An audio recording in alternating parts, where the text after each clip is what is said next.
I am an independent distributor or agent that receives 1099. Do I need to be an S-Corp? Welcome to our White Coffee Break, where we are giving you any tax, payroll, bookkeeping tips plus PPP. We got a client that got audited. She has a full-time job. She works in the hospital. Then she's doing this part-time as an agent. Then for no reason, she came to the office. She got audited for 2018 for no reason for her to be an S-Corporation, because they audited her that she's not filing an S-Corp return since those years. Then that's what I said, like, why who mentioned for you to be an S-Corporation. She said she was informed by somebody that it's the best for tax savings, which is partially not right.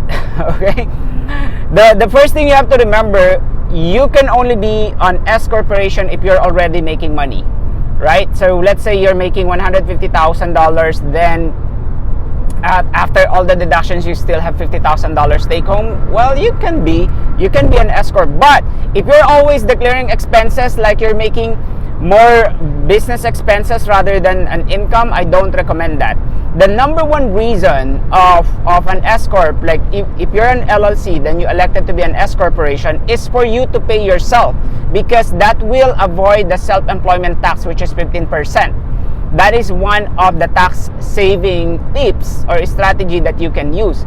But if you're always, like, you're making $800 or even $5,000 every year and you have so many losses, I'm warning you, you could be subject for audit, because too much expenses, no income, then you become an S-Corporation. It's so hard to take it off from the IRS record when you do that situation or in that situation. Okay, so if you have more questions, this is the area where you have less knowledge or little knowledge. Always feel free to click the link below and book a 30-minute consultation. If you got audited, we are here to any type of tax questions.